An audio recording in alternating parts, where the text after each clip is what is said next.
Good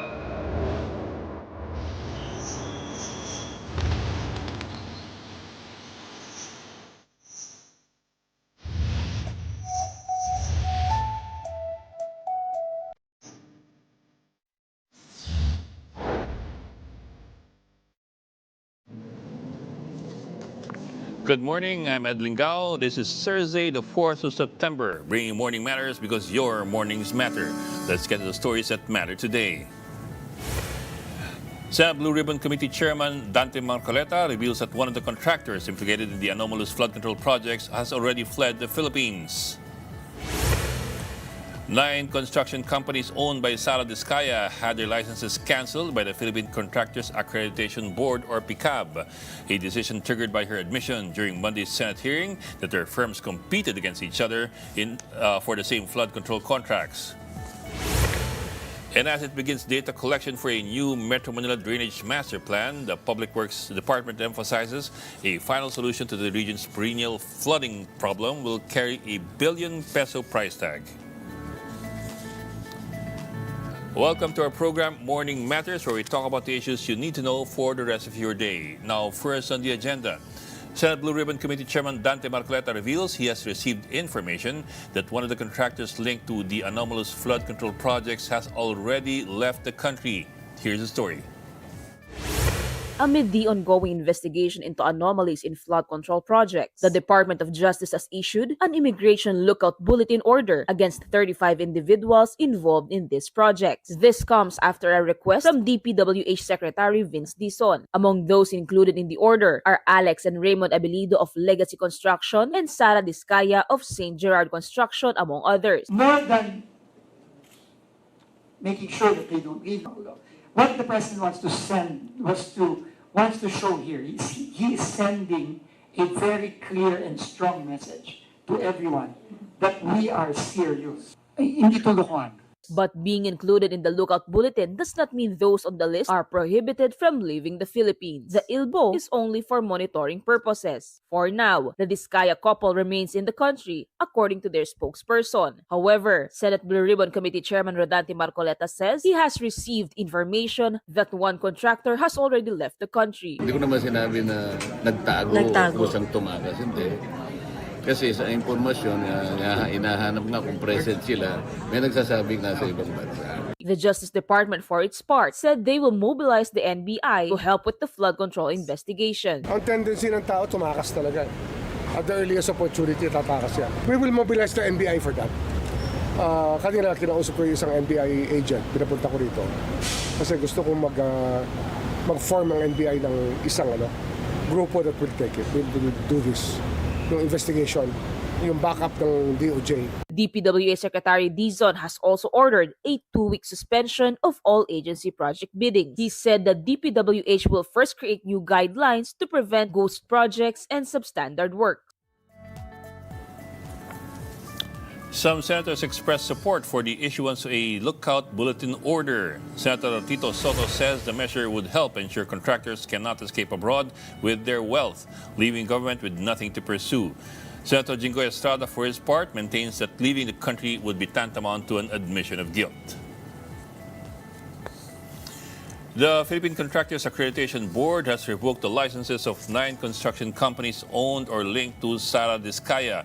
The decision came after Diskaya admitted during Monday's Senate Blue Ribbon Committee hearing that their firms simultaneously bid for the same government flood control projects. PICAB cited the Government Procurement Act, or the Government Procurement Reform Act of 2024, which prohibits conflicts of interest with multiple participation in a single bidding process. The affected firms are St. Gerard Construction, Alpha and Omega General Contractor, St. Timothy Construction, Amethyst Horizon Builders, St. Matthew General Contractor, Great Pacific Builders, YPR General Contractor, Waymaker OPC, and Elite General Contractor. The revocation took effect September 1. Leaders of the House of Representatives have called for the return of the proposed 6.7 trillion peso budget for 2026 to the Department of Budget and Management. Here's the story. Return to the Department of Budget and Management the submitted 2026 National Expenditure Program. That is the call of several House leaders to Speaker Martin Romualdez. Hindi kami nanggugulo dito, no? Ang problema namin talaga is ayaw namin tanggapin itong basurang trabaho, no? Tapos kami na naman ang masisisi. Deputy Speaker and Antipolo Representative Ronaldo Puno flagged several issues in the proposed budget, including funds for projects already completed, double allocations, and even missing items. The departments are pointing fingers at the DBM. The DBM is pointing fingers at the other departments. We feel they should settle their disputes first, come up with the correct budget formulations before they send them to us. House party leaders maintain there is still time for proper budget deliberations. They added that lawmakers could even cancel their scheduled October break if necessary. Maski abutan tayo ng Pasko hanggang New Year, we have a 1-month break, October 10 until November 11. We can forgo of that para sa bayan. Mas masakit yung pipilitin natin yung isang budget, himayin. Meanwhile, Budget Secretary Amena Pangandaman noted Congress has never returned a NEP to the DBM. Hindi pa yan nangyayari ever. You know, yung General Appropriations Act, pag tinignan mo yan, it's like a regular bill kung paano siya maging batas, di ba? Kung ayaw nyo, uupuan nyo. Still, she said President Bongbong Marcos has directed them to correct the errors found. Ipapadala natin sa kanila yung bagong listahan, yung mga changes na mangyayari doon. Sa tingin po namin, mas madali yon na proseso at procedure kesa magbalikan tayong ganyan. Do not go away. We'll be back with more stories after this break.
Good morning, I'm Ed Lingao, and here in Morning Matters, we talk about the most pressing issues and give you the context behind the headlines.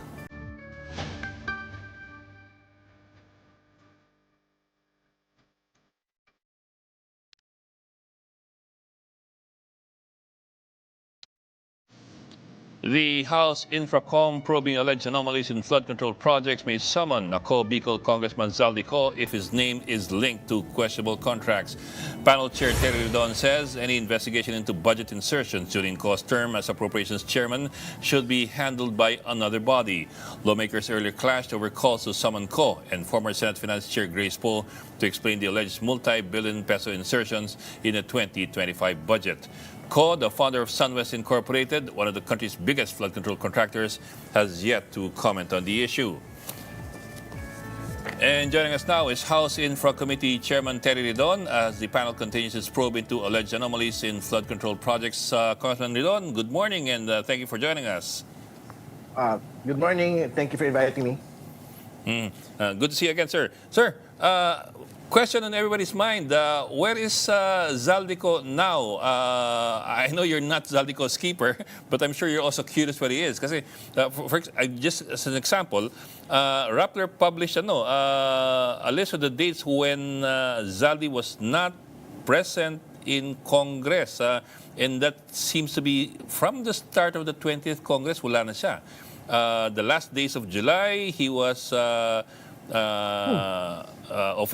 officially notified the House of his absence, and then the first week of August, absent without notice, and then the rest of August, puro excused, presumably because of, I don't know, does that mean in your excuse that means it's official business? I'm sure you're also curious, considering how the investigation is going. Any idea where he is? Well, I don't know where he is. No, so I haven't seen him in Congress in the last couple of weeks. So I think it's better asked to his staff, no? Kasi he has an office naman po in Congress, so I think it's better referred to the Chief of Staff of Congressman Zaldico as to his whereabouts today. But there was also, the last hearing, there was also some heated discussion as to whether or not he would or should or could be called. Actually, I don't even know if, can you actually even just summon a fellow congressman? I mean, is that even in the books, in the rules? Can you just summon somebody from within Congress if it comes to if his name comes up in an investigation? I think the practice there is to just invite a congressman, but the right to be there and not be there is determined by the House member himself.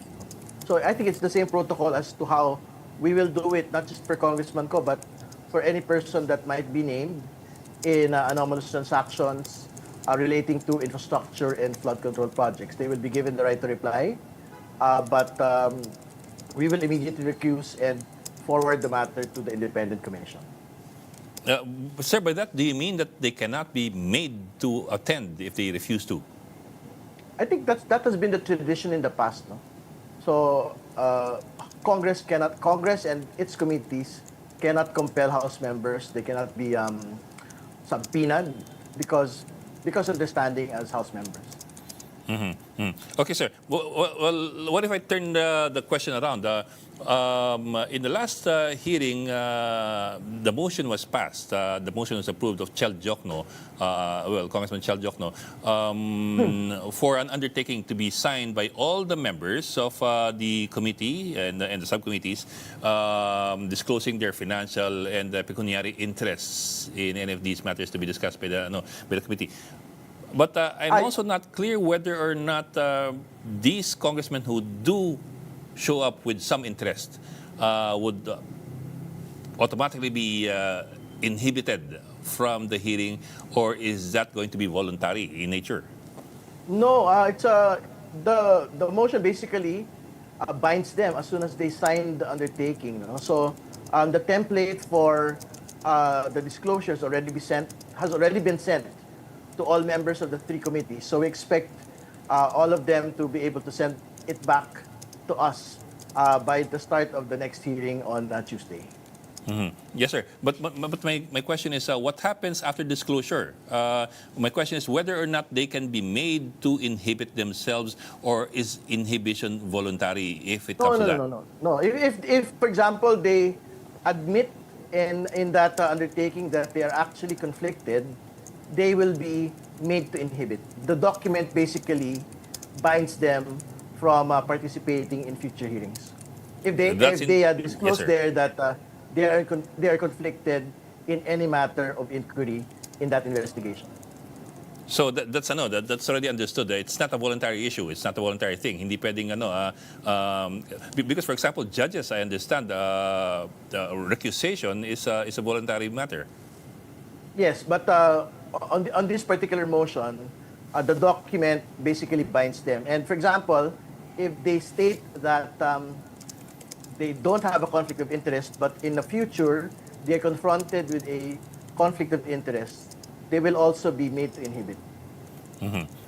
Okay, sir. I think it was yesterday. The Philippine Star published a list. I'll just go to the list quickly and ask you if you agree with the list. The Star published a list of 5 congressmen who are supposedly members of the Infracom. Actually, they're not just members. They're supposed to be vice chairmen, who are also currently contractors or linked to, or whose families are linked to contractors. I will read this list, but of course with the qualification that it does not necessarily mean that they did something wrong. It's just that this is the situation. For example, Congressman Ferdinand Beltran is linked to Ferdstar Builders, Munir Arbison, Nirain Construction, Carlos Loria, Macapa Corporation, Agustina Pancho, CM Pancho Corporation, Alisa Gonzalez, A.D. Gonzalez Jr. Construction. Are these 5, sir, members of the committee? I'm not sure if they're members of the Public Accounts Committee, but I think they might be a member of other committees po. No? Maybe Public Works Committee. What about their case, sir? Again, with the qualification, with the qualifier that it's not an automatic judgment that they have done anything wrong. But Yeah, of course. Yeah, but I think to be very clear, as soon as they went into Congress, I think the expectation for them is that they have divested from these interests. No, it doesn't matter if it's a contracting business or whichever business. I think the expectation there is they should have divested from any business. They should not have any other undertaking than being a member of Congress. So that is my first expectation. But secondly, the question to them, therefore, on the conflict of interest question is, do they remain officers or members of these particular contracting firms? So I think they will have to disclose that in the undertaking so that they may participate in future proceedings. yes, sir. I understand, sir. Pero divestment has always been a tricky issue. I mean, it's easy to technically divest. And I think you'd agree with me that, everybody says that they divest. The question is, are they still beneficiaries of whatever happens to the company that they divested from? For example, if you're a member of a particular family that owns a contracting firm or any firm in particular, even if you are no longer an official, of course, you could still be a beneficiary. So you're also a lawyer. How does it work? Ano talaga yung patakaran dito? Kailan ba talagang divested ang isang tao at kailan technically divested lamang? Yeah. Ang pinaka-problema ho talaga natin, that is the technical and legal requirement for divesting from current interests, particular businesses. So, pagka nagawa nila yan, talagang divested na sila doon sa kanila pong kumpanya, and basically they can conduct business not just for Infracom but for being a House member. So, which is why I think there are proposals na i-bind yung pong mga members of Congress, not just congressmen but also senators, dito po sa, meron kasi existing prohibition, for example, doon sa anti-graft laws na ang Pangulo, Vice President, Speaker of the House, and the Senate President, sila yung may actual legal requirement na hindi ho pwedeng makialam yung mga kamag-anak nila within the 3rd degree of consanguinity sa mga kontrata po ng gobyerno. That particular prohibition doesn't exist yet for other members of the House or members of the Senate. So, I think which is why legislation is important for that. Pero, ayun na nga, because the legal requirement is just to divest from businesses. And if they have complied with that, and sinabi ho nila na they're not conflicted, well, yun yung mangyayari talaga doon. They will be able to participate in the proceedings. Pero syempre, it's not just a legal question, it is also a political question. So, for example, if public interest groups, talagang araw-arawin po ninyo yung mga pakiramdam po natin ay talaga naman hong sabi nila divested sila pero ultimately beneficiaries pa rin ho sila ng mga kumpanya po nila. It is already a political matter, no? So we will let them decide how they would want to proceed. Sir, when you say we let them decide, who are you referring to? Well, ibig sabihin, sila magdesisyon. Kung tingin nila kahit nag-divest sila, eh baka maput pa rin po sila into a conflict of interest situation. Eh, bahala ho sila nga magdesisyon patungkol po dito. With the caveat na talaga araw-arawin po sila ng publiko. Dahil tingin ng publiko, hindi naman ho sila talaga actually divested, kundi nakikinabang pa rin ho sila sa spoils po ng kumpanya. But sir, isn't that putting too much? Isn't that being a little bit too optimistic? Na expecting these people to actually feel feel the pressure from the public. Tingin ko, we have to be optimistic with the people also. Di ba? Kasi, for example, binabanggit naman ako ng maraming mga publikasyon. Sinabi na ng Stars, sinabi na ng Rappler. Di ba? So, ibig sabihin, talaga hong merong microscope on these particular, supposedly, members of Congress who are linked with contracting businesses. No? So, bahala ho silang mag-decision on what they will write in that undertaking. No? So, pero again, to be very clear, the legal requirement for divestment is umalis sila dito sa kanila pong mga kumpanya. No? So, kung nakaalis na ho sila sa mga kumpanya po na ito, ang totoo at unfortunately, the legal boundaries for this has not yet been created nga. Kasi nga, very limited pa rin ho yung provisions for actual members of Congress na hindi Senate President at House Speaker. Eh, pagka ho pinirmahan ho nila doon na they are not in a conflict of interest situation, they will still be allowed to proceed with the inquiry. I'm sorry, sir. I'm just trying to figure out how we go about this. Kasi, well, I understand what you're saying. We have to be optimistic about this. Pero, I mean, you've been in the minority for the longest time. You've seen how some people apparently are not affected by such things as delicadeza. I mean, sorry for putting it that way, pero you've seen that. Just to be clear, kung hindi sila tamaan ng kapal ng muka, if that's the idea that you would want to actually talk about, my answer to you is, pwede ho talaga silang hindi tamaan ng kapal ng muka. Hindi ba? And it is not just the document that will force them to do that. Di ba? What will force them to do that is, syempre, the scrutiny of the public na, conflicted ka naman kahit sabihin mo na nag-divest ka, andyan pa rin yung mga pamilya mo Di ba? It is not just the legal document that will force them na magkaroon po ng kapal na mukha. It is basically the public clamor also for them to be actually accountable. What about, sir, from your end? Of course, you are the chairman of the Infracom. Is there any other way of doing this aside from just leaving it up to them in their full disclosure in the undertaking na I have no interest in these things and therefore I should be allowed to carry on with the investigation as a member, even as a vice chairman? Is there any other way of doing this to make sure that there's no conflict of interest? Well, syempre, pagka naman ho nagkaroon na talaga ng apparent conflict of interest in the course of the inquiry. So for example, pag pinag-usapan na natin yung actual pong kumpanya nila, ng pamilya nila, kahit divested sila, I think we will all be compelled to basically raise the question na, I think even if you are legally not conflicted, parang medyo nakakahiya na nakikialam ka dyan in the course of the inquiry. Diba? So, I think that will be raised during the proceedings itself. But there is no way that the committee can force inhibition. I don't think so. Ibig sabihin, panindigan niya yun. Kung tingin niya, hindi siya matamaan ng kapal ng mukha, edi he will still be there. Pero, again, ano naman ho yan Kumbaga, it is not just a legal question, it is also a political question because everyone is watching the entire proceeding. So, ibig sabihin, kung ang pinag-usapan ho nila, Company A, divested ka from this Company A that is linked to you, tapos nakikisali ka pa dyan, medyo nakakahiya na rin yun, di ba? So, kumbaga, I think these are the consequences of actually tawag dito, yung not feeling any conflict of interest, no?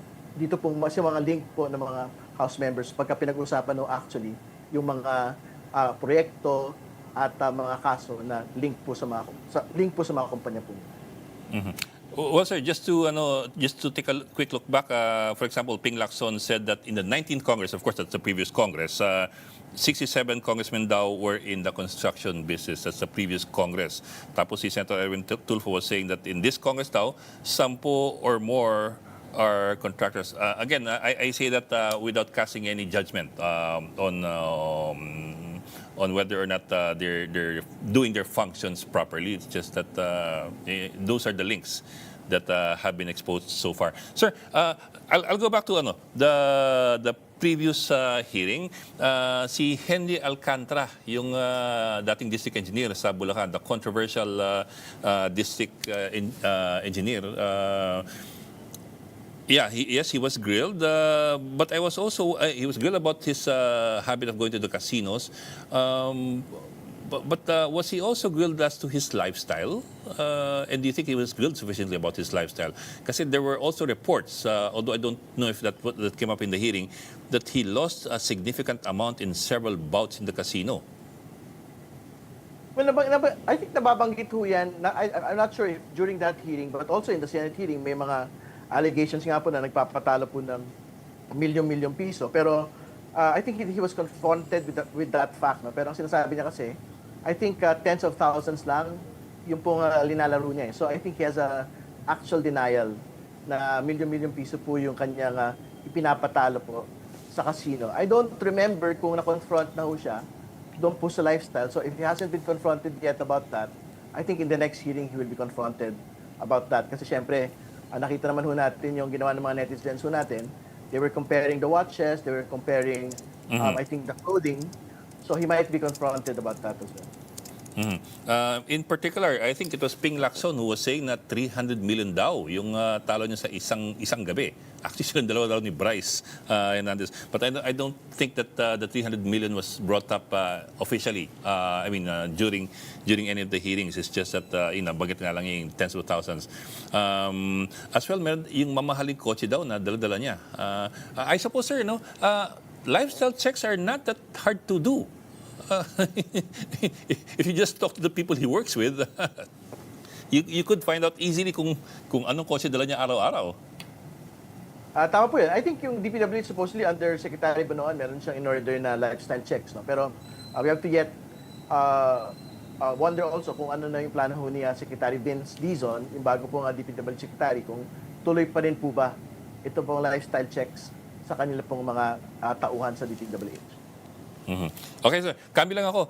Napag-uusapan kasi yung NEP for 2026. In fact, pinapabalik ng ilang House leaders yung NEP for 2026 back to the DBM because of marami raw mga butas at marami raw mga dobling at meron pa raw insertions this early.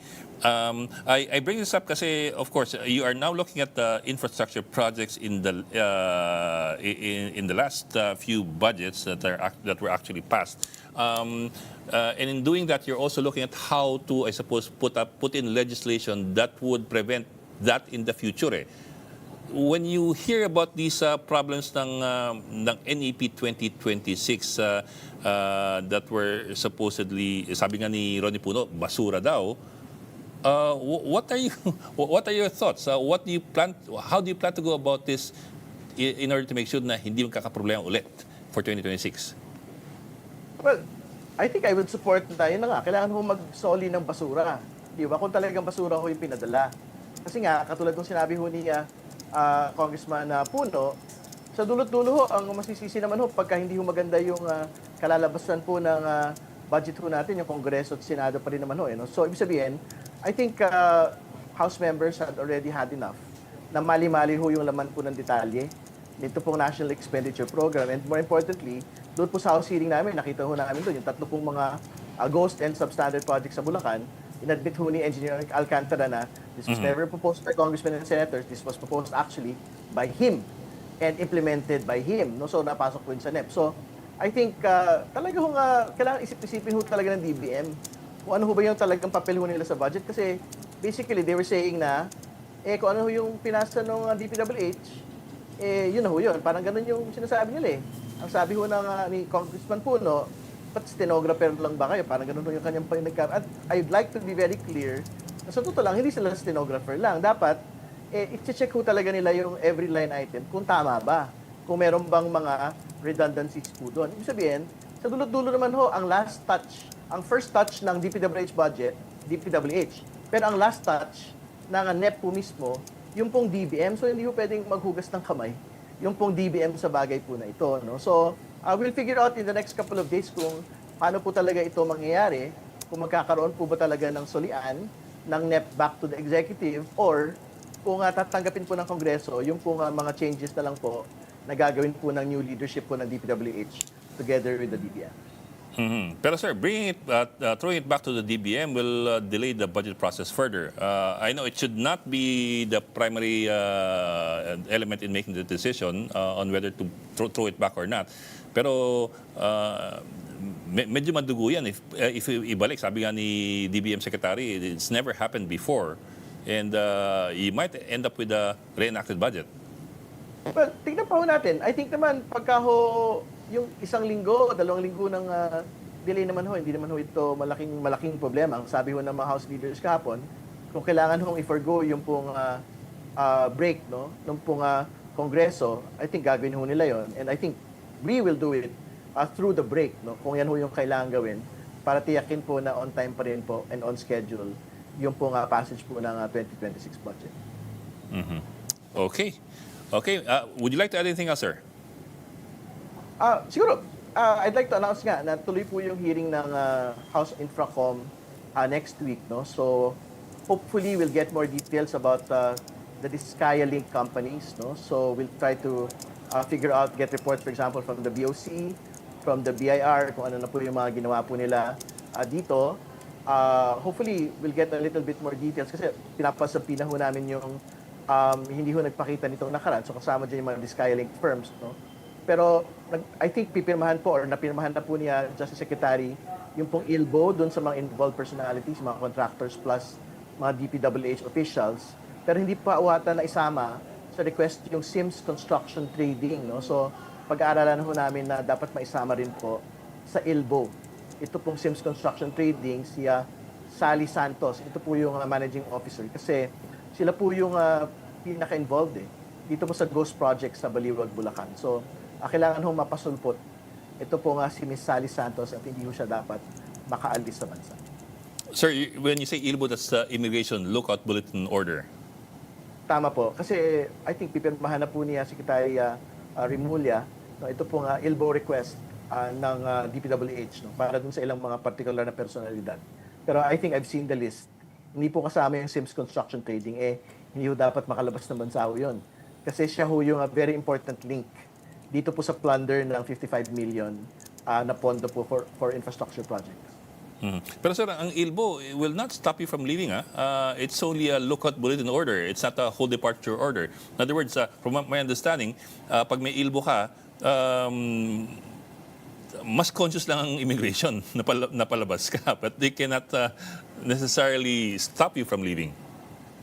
Wala naman tayong problema doon kasi that is the limitation that we have today. No? Pero we'd rather have that than not being able to know where they will be going or where they actually are. Di ba? Okay. Sir, Pablo na lang. I know he's your colleague. I'm again referring to Zaldico. But is there any way that that Congress can or the members of Congress can find out from the leadership or ask the leadership where the colleague is? Magmula nung magsimula yung session ng 20th Congress, he hasn't appeared. Well, to be very clear, marami din naman ho atang hindi nagpapakita sa Kongreso. No? So, hindi lang ho si Congressman Zaldico. No? Yung po hindi nagpapakita at hindi ko nakikita sa mga sessions at sa mga komite. No? So, I think that should equally apply to them. No? But I don't know if how the leadership will actually dispose of it kasi each member naman ho ay talaga namang malaya na magpakita o hindi magpakita. No? So, ang publiko ang magdidesisyon, no, kung meron hong silang objection dito sa hindi pagpapakita ng kanila pong mga hinalal na mga taong bayan, taong gobyerno. Okay. Maraming salamat for joining us this morning, Infrastructure Committee Chairman Terry Ridon. Sir, good morning po. Maraming salamat. Magandang umaga. Stay tuned. Morning Matters will be back after a short break.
Welcome back. You're still watching Morning Matters here in One News. At this point, let's talk to Iloilo First District Congresswoman Janet Garin about the ongoing deliberations for the proposed 2026 budget. Good morning po, and thank you for joining us this morning. Good morning, and thank you for inviting me. Well, ma'am, let me start off with this. This big debate over whether or not to send the NEP of 2026 back to the DBM. Your stand on this? Well, it was the consensus of all the party leaders to request the speaker to send back the National Expenditure Program for 2026 back to the DBM. Not for anything else, pero rinig naman natin ang direktiba ng Pangulo during his SONA that every peso spent should be targeted on the needs of every Juan and Maria in our country. Subalit, nung nakikita na nga yung 2026 NEP, akala namin nung una, kasi yun yung mga alegasyon na yung small committee, yung BICAM, dun lamang yung may problema. But apparently, the problem is systemic. So we want to know where are these items para pagdating sa Kongreso, mas mabilis ang trabaho. We don't want to be remiss of our duty that we will pass the General Appropriations Act, but there are hidden items that we failed to dig out and amend. I understand po, and that's actually good that you're being more alert with regard to the budget proposal from Malacanang. Pero I suppose this is not the first time that this problem has cropped up or that this problem has been there. It's just that ngayon lang ata nabigyan ng pansin ng Kongreso na yung mismong NEP na binibigay ng Malacanang o ng at least ng executive, kung hindi butas-butas, doble-doble. I mean, what also accounts for that? Bakit po ngayon lamang ang Kongreso talaga nagmamatsag doon sa NEP? I mean, I don't think it's the first time. Just to be clear, no, we are not targeting Malacanang. We are returning it back to DBM because all the budget calls and all the technical briefings happened within the Department of Budget and Management. And historical data would actually tell them or point to them unless merong tao dun sa loob, sa baba na nakakaalam, historical data will tell them that there are actually what we call silingit na hindi naman kailangan sa baba and ended up in the National Expenditure Program. Why did Congress just look at it now? Initially, we didn't know that it was there. We saw it. Minsan meron kang mga hinala, pero parang hindi to because reforms were let's focus on DPWH. But I'm not sure kasi if it's the only agency. Our dilemma is that some members and even the chairman of the Committee on Appropriations is slowly telling us na, oops, may mga nakikita siya sa mga ibang departamento. We are not yet sure. Pero merong parang flags. And initially, wala kang mali siya because reforms, let's say in DPWH, was already done by Secretary Babe Singson. maraming pinagbawal, meron ng mga master plan. And now when we went back, kasi usually yung ibang mga congressman, not all, no, but most of the congressmen, you will look at the area of your responsibility, hindi mo na nakikita yung pangkabuuan minsan. And sa dami ng mga ahensya, aakyat yan ng Senado. Ngayon, ganun din ang ginagawa ng Senado, nakikita ito. We were of the belief that all of these ghost projects, substandard projects, were congressional or Senate insertions. Unfortunately, when the investigation happened, Secretary Bonoan admitted that these ghost projects were all in the NEP. They were agency initiative. Ibig sabihin, nanggaling pinasingit ito ng isang ahensya. Whether it is DBM, whether it is DPWH, we do not know. Okay. Parang ano yan if I may know, may bahay. Ninakawan yung isang bahay. After 1 year, ninakawan ulit yung isang bahay. After another year, ninakawan ulit yung bahay. Ang tanong, sino ba ang nagbubukas ng pinto? Because we need to solve this problem once and for all. Reforms that were initiated before, overturned by maybe the previous administration, but we have to validate that. Yan yung mga bagay-bagay na dapat talagang tuldukan at ayusin. Okay, ma'am, of course, the DPWH is under the microscope. The district engineers are also under the microscope, but also Congress is under the microscope. All these reports of legislators also doubling as contractors or belonging to families that own construction businesses. Of course, the qualifier is that it's not necessarily a bad thing. I mean, if that's your family, that's your family. It's only a question of whether or not you should inhibit in the event that there is a conflict of interest. Your thoughts on that po? Kasi, for example, the Philippine Star listed 5 members of Congress who are linked to construction companies because of their families, who are also vice chairman of the Infracom.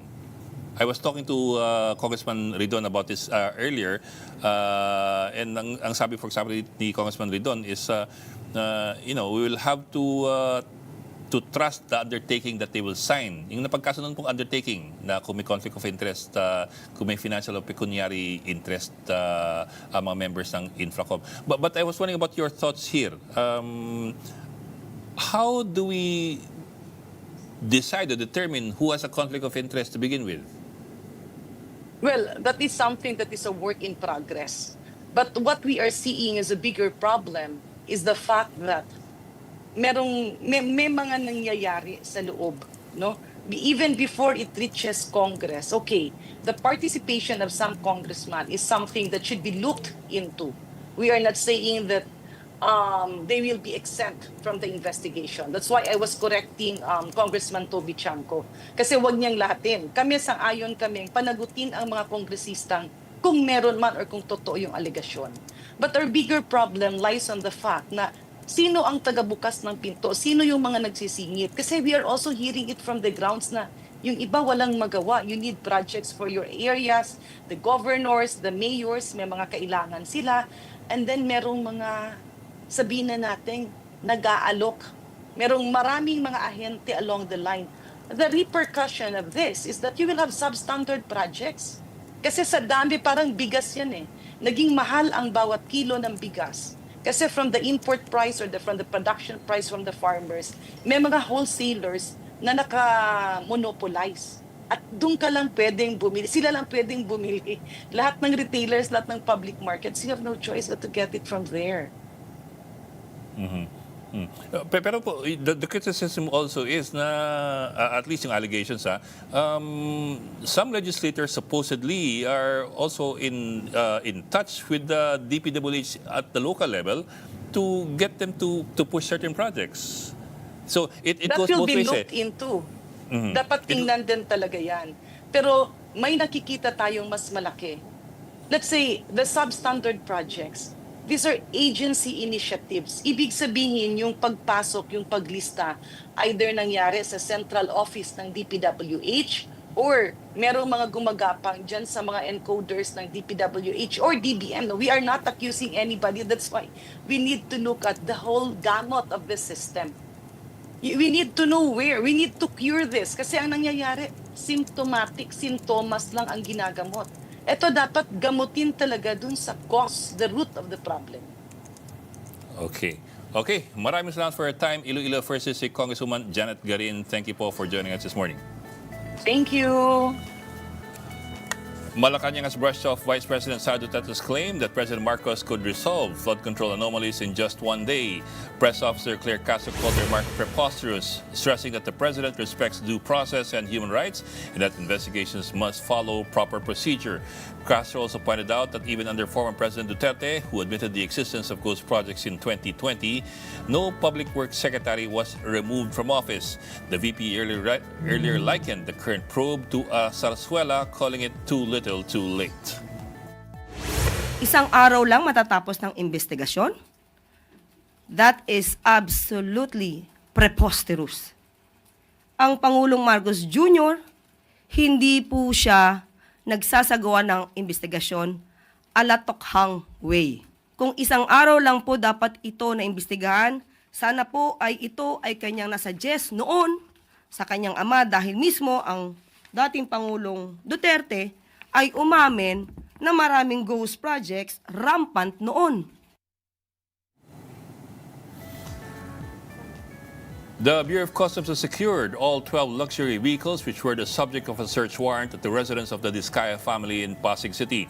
The vehicles were sealed as part of the customs' ongoing investigation into their documentation and import duties. Authorities said the verification process may take up to a week. Meanwhile, Attorney Cornelio Samaniego III, the spokesman for the Diskaya family, says the cars were locally bought and properly registered. He adds that the family is willing to submit documents for 16 more luxury vehicles for review. Wala pong in-import ang spouses Diskaya rito para maging consignee sila or gumamit sila ng consignee. Lahat po locally purchased po. At lahat po nakarehistro yung 12 luxury cars. Hindi po irirehistro yan ng LTO kung meron pong tax due. Senator Joel Villanueva denies that he has any ties with disgraced former district engineer Henry Alcantara. Photos have been circulating online of Villanueva, whose home province is Bulacan, and Alcantara at various events, including a ribbon-cutting ceremony. Bulacan tops the list shown by President Marcos of those with the most flood control projects, cornering 668 in the past 3 years. But Villanueva angrily denied allegations linking him to Alcantara and says he has never had any transactions with the district engineer. Sir, wala kayong transaction with Alcantara? Never. Ano ba yung transaction? District engineer siya. Lahat ng senador, lahat ng sekretary na pumunta sa presidente ng Pilipinas nandun nakakasama siya. So, yun ba is an evidence na sangkot? Bakit si Joel lang yung tinuturo? Bibigyan ko kayong lahat ng picture nilang lahat. Bibigyan ko kayong lahat ng video nilang lahat. So, bakit? Bakit ako? Do not go away. More matters to discuss after the break. Keep it here in One News.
Welcome back. You're still watching Morning Matters here on One News. The Department of Education has presented its 928.52 billion peso 2026 budget to the House Appropriations Committee. Secretary Sani Angara says the budget prioritizes teacher support, including the hiring of 33,000 new teachers. DepEd is also seeking 9.3 billion pesos for 243,000 laptops to be distributed to teachers. Angara says that if the program is sustained, every teacher in the country could have a laptop by 2028. And to address a shortage of 165,000 classrooms nationwide, the agency has allocated 13.2 billion pesos for classroom construction. At least, Mr. Secretary, up to 2028, sa tingin niyo po, mamimit natin itong gap na to, yung 165,000 classroom? Maumpisahan ho, pero I think looking at the history of our school building program, baka mahirapan ho tayo na maipsan because that's only a matter of 2.5 to 3 years, Your Honor. So if we want to meet that, we'll have to build 55,000 classrooms a year. And that's never been done in our history, Your Honor. The Public Works Department says solving Metro Manila's flooding problem will require billions of pesos. At a House hearing, DPWH NCR officials said they need 52 billion pesos to fully address flooding in Metro Manila. That includes dredging waterways and building new flood control structures. They also said they are now in the data collection stage of crafting a comprehensive Metro Manila drainage master plan. The plan will rely heavily on the inventory submitted by the local governments. Kasi kailangan po namin makuha yung inventory ng bawat LGU para malaman po natin kung gaano po kalaki yung mga drainage system po nila and kung silted na rin po ba at kailangan na po pa talagang palitan. In weather, the southwest monsoon will continue to bring rains to parts of the country today, September 4. Metro Manila, Central Luzon, Ilocos Region, Cordillera Administrative Region, Batanes, and Cagayan are expected to experience cloudy skies with scattered rains and thunderstorms. Western Visayas and the rest of Luzon will see partly cloudy to cloudy skies with isolated rain showers. Meanwhile, Pagasa says it is not monitoring any low-pressure area.